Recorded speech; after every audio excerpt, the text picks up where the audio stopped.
Hello, आप सभी का स्वागत है टीचिंग बाय आर के माथुर यूट्यूब चैनल पर। JTET new syllabus official site में जेटेट का न्यू सिलेबस आ चुका है। ये सिलेबस नहीं, सिरदर्द है। क्लास 1 to 5 या 6 to 8 के शिक्षक पात्रता है या कॉलेज के प्रोफेसर नियुक्ति परीक्षा का सिलेबस। आखिर क्यों बनाया गया ये सिलेबस, विचार क्या चल रहा है, बात करेंगे। बार बार आप लोग बोल रहे थे कि सिलेबस कब जारी होगा सर, जेटेट कब एग्ज़ाम होगा, जेटेट कब एग्ज़ाम होगा। अब जेटेट जब आया तो न्यू सिलेबस आया। इसके पहले जो सिलेबस था वो बहुत अच्छा था, जिसमें आपको पहले पुराना 2016 में 12 में जैसे हुआ था उसी पैटर्न पर आधारित था। लेकिन आप बार बार बोल रहे सर न्यू सिलेबस में कब आएगा, क्या आएगा क्या नहीं, इस प्रकार से। अब जेटेट ने ऐसा सिलेबस जारी किया है जो लग ही नहीं रहा है कि 1 to 5 का एग्ज़ाम होगा या 6 to 8 का एग्ज़ाम आप लोग देने जाइएगा। वो भी सितंबर में आपको एग्ज़ाम डेट भी बोला गया कि एग्ज़ाम होगा। तो इतना कम समय में इतना भारी भरकम सिलेबस को कंप्लीट कौन करा सकता है बताइए। तो ये कोई मशीन है ना कोई टीचर या कोई स्टूडेंट हो, बताइए। आप पहले सिलेबस को देख के जाइएगा, वीडियो को स्किप मत कीजिएगा। डिटेल्स हम लोग सबसे पहले समझेंगे, 1 to 5 पहले समझेंगे क्या है बदला हुआ है, पहले क्या सिलेबस था क्या बदला हुआ। डायरेक्ट देखेंगे कि न्यू सिलेबस में क्या क्या अभी चेंजिंग किया गया। फिर 6 to 8 पूरा डिटेल्स में समझेंगे, पूरी सच्ची बात बोलेंगे। कड़वे कुछ कुछ को लगेगा लेकिन रियल है, ठीक है। विचार सच्चा, सरकार का विचार, जेक के अध्यक्ष के विचार क्या चल रहा है, ये सारा चीज़ हम इस वीडियो में बताएंगे। तो शुरू से लेकर अंत तक जरूर देखिएगा, बहुत ही वीडियो अच्छा लगेगा ये। उसके बाद विचार विमर्श करते रहिएगा। तो चलिए सबसे पहले सिलेबस पर चलते हैं।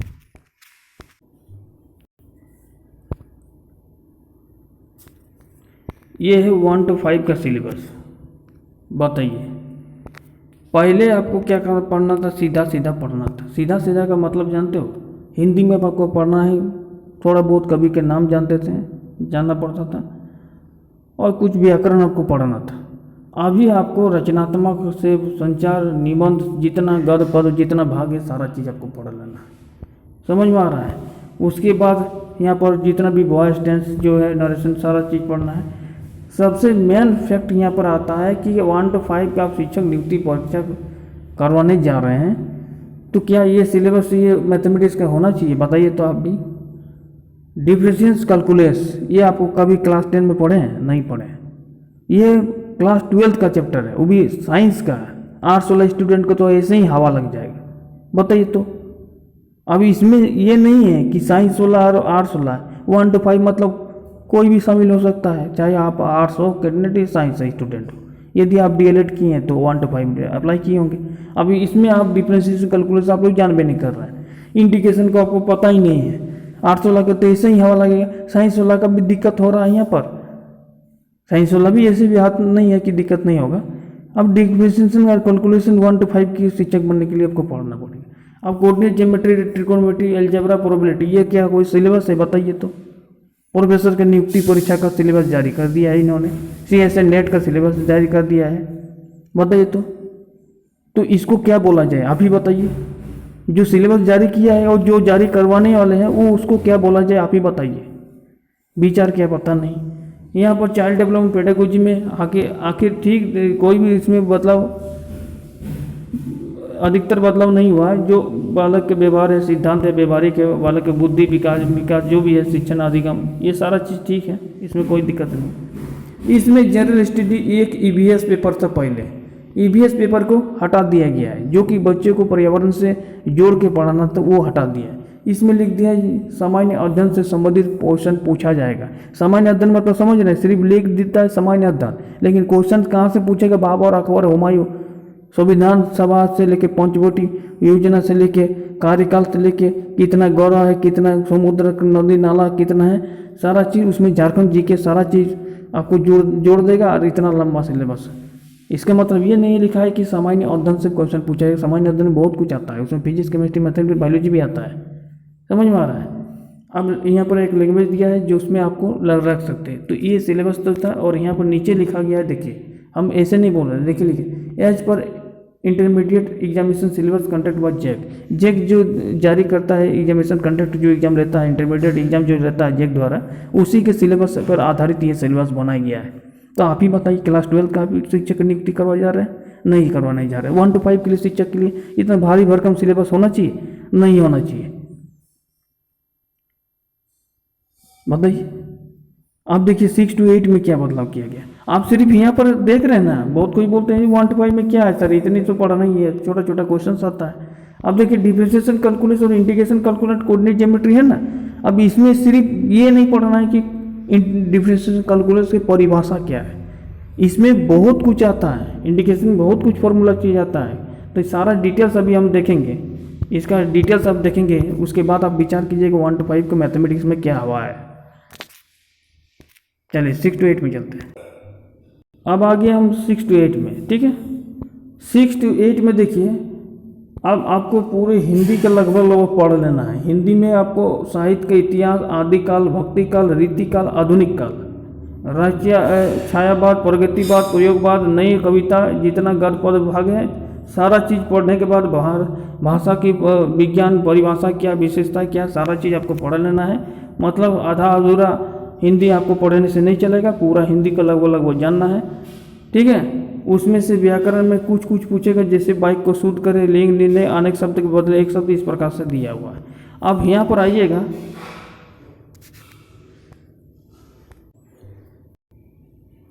आइएगा, तो लैंग्वेज में इंग्लिश लैंग्वेज में इस प्रकार से पढ़ना है। इंग्लिश लैंग्वेज में ऐसे ऐसे लिखा गया है कि आपका ये सिलेबस कभी क्लास 10 में देखने को ही नहीं मिलेगा। ये ग्रेजुएट के ऊपर का लेवल का सिलेबस लग रहा है, ठीक है। और ये है, अब यहाँ पर हमने बात किया था कि कोऑर्डिनेट ज्योमेट्री, मैथमेटिक्स का कोऑर्डिनेट ज्योमेट्री आपको पढ़ाना है, ये डिटेल्स आपको पढ़ाना है, समझ पा रहे हैं ये पार्ट। और यही कोऑर्डिनेट ज्योमेट्री आपको क्लास 1 to 5 में भी पढ़ना है। वहाँ पर सिर्फ लिखा गया ना कि कोऑर्डिनेट ज्योमेट्री, ये डिटेल्स ऐसा लिखा रहता ना तो आप और भटक जाते हैं। लेकिन मैं बता देना चाहता हूँ कि कोऑर्डिनेट ज्योमेट्री में यही चीज़ पढ़ना है 1 to 5 में भी।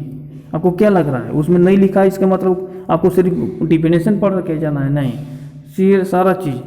अब इसमें ज्योमेट्री, ट्रिकोनोमेट्री, देखिए ट्रिकोनोमेट्री, उसमें भी ट्रिकोनोमेट्री था ना, ट्रिकोनोमेट्री हो सकता है उसका लेवल थोड़ा सा कम होगा, इसका लेवल थोड़ा सा टफ होगा। अब ट्रिकोनोमेट्री पूरा पढ़ना है, डिफरेंशियल कैलकुलस उसमें भी था, इसका मतलब पूरे डिफरेंशियल कैलकुलस 1 to 5 में भी पढ़ना है, 6 to 8 में पढ़ना है। इंटीग्रेशन कैलकुलस ये जितना भी लिखा है, ठीक है, integration of relation, relation function, evolution of differential, जितना भी लिखा है, beta gamma function and inclusive reduction formula, सारा चीज़ आपको पढ़ना है, ठीक है। रियल एनालिसिस, ग्रुप थ्योरी, ये चीज़ अब 1 to 5 में नहीं है, 6 to 8 में आपको पढ़ना है। Matrices, differential equation, complex analysis, algebra, सारा चीज़ पढ़ना है। इसके बाद यहाँ पर लिखा गया है साइंस का। अब आते हैं साइंस में। यहाँ पर आप फॉर्म अप्लाई जब किए होंगे तो वहाँ पर लिखा होगा आपको मैथ और साइंस टीचर, ठीक है, यानी साइंस टीचर के लिए आपको मैथ और साइंस का। इसका मतलब मैथ में तो आप सिलेबस देख लिए, 6 to 8 में क्या पढ़ना है। आप देखिए साइंस में क्या क्या आता है पता है? पहले आपका फिजिक्स आता है, केमिस्ट्री आता है, जूलॉजी आता है, बॉटनी आता है, ये सारा चीज़ पढ़ना है। ऐसे में नहीं है कि साइंस में सिर्फ फिजिक्स को ही पढ़ के चले। अब देखिए फिजिक्स में आपको क्या क्या पढ़ना है, मैथमेटिक्स फिजिक्स को पूरा पढ़ना है इतना, ठीक है। मैकेनिक्स पढ़ना है, ऑसिलेशन पढ़ना है, इलेक्ट्रिसिटी मैग्नेटिज्म पढ़ना है, थर्मल एंड स्टैटिक्स फिजिक्स पढ़ना है, मॉडर्न फिजिक्स पढ़ना है, solid state physics, device and electronics पढ़ना है। ये पीजीटी के सिलेबस भी आप लोग देख लीजिएगा खोल के, यदि कोई पीजीटी की एग्जाम दिए हैं तो यही सिलेबस था। उसमें थोड़ा बहुत यदि कुछ वर्ड चेंज किया होगा, कुछ ये कुछ टॉपिक, अदरवाइज सेम। अभी बताइए फिजिक्स में इतना आपको पढ़ना है तो सारा चीज़ क्या छोड़ा गया है? कुछ भी छोड़ा नहीं गया है। तो इसको हम प्रोफेसर का एग्जाम ही कहेंगे ना। आप ही देखिए, उसके बाद केमिस्ट्री में देखिए, फिजिक्स के तो इतना टॉपिक पढ़ लिए आप लोग। केमिस्ट्री में इनऑर्गेनिक, ऑर्गेनिक और फिजिकल आता है। तब अब इसमें देखिए जो सिलेबस महारथी जो जारी किया है, उसको ये भी नहीं पता है कि 1 महीने के अंदर हम एग्जाम लेंगे और इतना बड़ा भारी भरकम सिलेबस दे देंगे तो स्टूडेंट के माइंड में तो ऐसे ही उड़ जाएगा। देखिए केमिस्ट्री में आपको क्या पढ़ना है, केमिस्ट्री में इनऑर्गेनिक में पीरियोडिक टेबल पूरा पढ़ना है, केमिकल बॉन्डिंग हो, ग्रुप एलिमेंट हो, ठीक है, जितना मेटोलिक जितना भी, फिर ऑर्गेनिक में ऑर्गेनिक केमिस्ट्री पढ़ना है, फिजिकल में जितना Gauss state law, atomic energy, solid state, chemical, thermodynamic, phase equilibrium, electrostatics, solution kinematics सब पढ़ना है। इसके बाद फिर बायोलॉजी को पढ़ना है। यहाँ पर देखिए ये सारा चीज़ बायोलॉजी का भी पढ़ना है, यहाँ पर जूलॉजी पढ़ना है। यहाँ तक पढ़ने के बाद आपका सारा कंप्लीट होता है एक सिलेबस, जिसमें आपका कितना क्वेश्चन पूछा जाएगा, 60 क्वेश्चन पूछा जाएगा। आप उसमें फिजिक्स केमिस्ट्री और बायोलॉजी, इसमें बायोलॉजी में आपको जूलॉजी एक है और एक बॉटनी है, ठीक है। ये जो अलग अलग लिखा गया है सिलेबस, जैसे हमने अभी दिखाया, जूलॉजी का अलग दिया है, यहाँ पर देखिएगा तो बॉटनी का अलग दिया होगा। देखिए ये है आपका बॉटनी का सिलेबस। तो आपको ये अंदाज़ा लग गया होगा कि इतना जब पढ़िएगा तब 60 क्वेश्चन आएगा, आप कहाँ से पूछेगा ये भी आपको पता नहीं है। बाकी मार्केट में जो भी बुक आया है, प्रैक्टिस आया है, सब धरातल रह जाएगा। जो लिए हैं उसका आप लोग बेस्ट मानिए, क्योंकि उससे तो सिलेबस तो मैच ही नहीं कर रहा है। सरकार का साफ साफ विचार है, आप सरकार का विचार जानते हैं। सरकार का एक ही विचार हम देख रहे हैं अभी, सरकार का एक ही विचार देख रहे हैं, ठीक है। सरकार का जो विचार एक ही देख रहे हैं हम। ये जो अध्यक्ष है, पता नहीं, उसको तो कम से कम जांच करना चाहिए कि सिलेबस इस प्रकार से आधारित नहीं होना चाहिए। आप 6 to 8 का शिक्षक को पात्रता परीक्षा ले रहे हैं, आप 1 to 5 शिक्षक पात्रता परीक्षा ले रहे हैं, 1 to 5 शिक्षक बनने के लिए जो एग्ज़ाम ले रहे हैं आप, कल दिन 1 to 5 शिक्षक बनेगा तो क्या डिप्रेशिएशन कैलकुलस पढ़ाएगा? आप ही बताइए। कम से कम उसका सिलेबस यदि आप बढ़ाना चाहते हैं तो कम से कम 8, 9, 10 तक बढ़ा दीजिए, और इसका 12 तक बेस रखिए, 11, 12 क्लास 10, 11, 12 को जोड़ के रखिए 6 to 8 में। आप एक ही बार ले जा रहे हैं केवल पूरा स्टैटिक्स, इलेक्ट्रॉनिक्स जितना भी है सारा है, फिजिक्स हो, केमिस्ट्री हो, बायोलॉजी हो, सारा चीज़ साफ साफ जाहिर है कि सिर्फ परेशान किया जा रहा है। आप बिना आंदोलन के कोई चीज़ हो ही नहीं रहा है झारखंड में सबसे पहले आप लड़िएगा, जेटेट कब होगा, लास्ट में एक नोटिस आ जाएगा, जेटेट का नोटिफिकेशन बहुत जल्द। आखिर जेटेट का नोटिफिकेशन भी आ जाएगा, फिर नोटिफिकेशन देख लीजिएगा तो फिर खुश होइएगा आप लोग। अब कोई छात्र बोल रहे हैं कि सर R16 क्या होगा? देखिए R16 का भी आप लोग सोच रहे होंगे ना कि R16 भी कम है, तो R16 भी कम नहीं है, ठीक है। यहाँ पर आते हैं, देखिए सबसे पहले सोशल स्टडी में आपको पढ़ना है, और दूसरी बात है कि लैंग्वेज को हटा दिया गया है। लैंग्वेज है ही नहीं सिलेबस में। आप लोग फॉर्म पहले भरे होंगे तो उसमें 3 कॉलम आता था, साइंस टीचर, SST टीचर और लैंग्वेज टीचर। लैंग्वेज का ऑप्शन है या नहीं, सिलेबस में है या नहीं।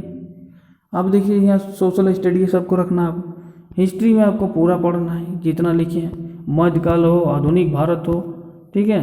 फिर आपको पूरा झारखंड पढ़ना है, विश्व का इतिहास पढ़ना है, फिर ज्योग्राफी पढ़ना है, पॉलिटिकल साइंस पढ़ना है, इकोनॉमिक्स पूरा पढ़ना है, सोशोलॉजी पढ़ना है, इतना बड़ा भारी भरकम। उसके बाद आता है चाइल्ड डेवलपमेंट और पेडागोजी, जो आपने जितने बीएड किए हैं पूरा सिलेबस को उठा के शुरू से लेकर अंत तक, इंक्लूसिव टीचिंग तक सारा चीज़ आपको पढ़िएगा। देखिए सारा चीज़ लिखा है, लर्निंग एंड टीचिंग, सब सारा चीज़ तो उन्होंने एक भी छोड़े नहीं रहा है कि एक भी कुछ देख रहे हैं। और लास्ट में क्या लिख दिया? जनरल स्टडी मतलब समझ रहे हैं, कुछ भी आएगा इसमें। फिर एक लैंग्वेज आप कुछ भी रख सकते, तो इतना लंबा चौड़ा सिलेबस बताइए। और 1 मंथ आपका सिलेबस कम से कम समय है, और हमको नहीं लग रहा है कि 1 मंथ में एग्जाम ले लेगा। तो इस प्रकार का विरोध होना चाहिए। सिलेबस जो है ये सिलेबस सही नहीं है, सरकार का विमर्शा है, सरकार का विचार है, ठीक है। जो सिलेबस जारी किए हैं उसको भी थोड़ा सा सोचना चाहिए।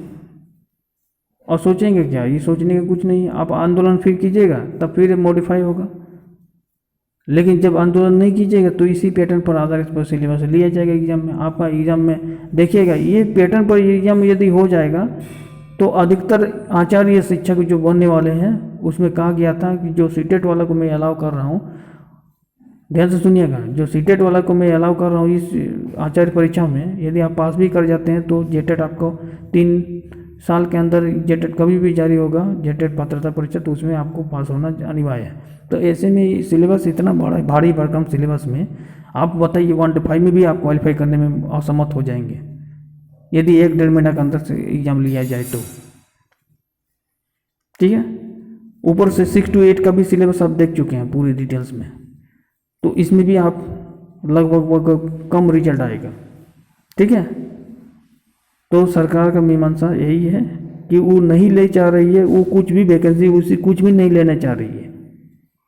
सरकार का अभी तक मीमांसा ही नहीं है, मन में कोई विचार नहीं है स्टूडेंट के ऊपर। यदि विचार रहता तो आप ही बताइए। जो एग्ज़ाम पड़ा हुआ जितना एग्ज़ाम है उसको सही समय पर होता है। एग्जामिनेशन कैलेंडर के अनुसार एक भी एग्ज़ाम हो रहा है नहीं हो रहा है, कोई भी एग्ज़ाम देख कर ले लीजिए। यहाँ तक कि हमने ये भी बोल दिया हूँ कि जेटेट का एग्ज़ाम सितंबर में एग्ज़ाम नहीं होने वाला है, कि ऑलरेडी सीजीएल का एग्ज़ाम 21-22 तारीख को दिया गया है। तो ऐसे में जेटेट का एग्ज़ाम इतना जल्दी कैसे ले लेगा? ऊपर से इतना बड़ा सिलेबस, फिर आप लोग आंदोलन कीजिएगा, और आंदोलन करना ही पड़ेगा, बिना आंदोलन से कुछ होगा नहीं। सिलेबस को लेकर जो है फिर से आवाज़ उठाइएगा, फिर जाएगा उसके कान पर, फिर वो देखेगा अच्छा इतना बड़ा सिलेबस है, तब उसको यकीन आएगा 6 to 8 का सिलेबस एग्ज़ाम ले रहे हैं, 1 to 5 के ले रहे हैं तो थोड़ा सा कम होना चाहिए। मतलब आपको सिर्फ टका रहा है, आपको सिर्फ टाला जा रहा है, बात में टाला जा रहा है और कुछ नहीं है। बाकी आप लोग कमेंट में जरूर बताइएगा कि आपका सिलेबस जो है आप पर संतुष्टि है या नहीं है, ठीक है। बाकी आप लोग जान ही रहे हैं क्या है क्या नहीं है, विचार विमर्श सारा चीज़ आप लोग जान ही रहे हैं। ये कोई मकसद नहीं होता है, सिर्फ हर एक चीज़ में करप्शन फैला हुआ है। कोई भी चीज़ देख लीजिए, पीजीटी का भी बहुत भारी गड़बड़ आया सामने, जेटेट का भी अभी सिलेबस को लेकर काफ़ी स्टूडेंट परेशान होंगे। तो विचार विमर्श तो आप जाने रहे हैं, जो भी अपडेट आएगा आपको मिलता रहेगा, ठीक है। चलिए यहीं पर रखते हैं। थैंक यू सभी को, धन्यवाद।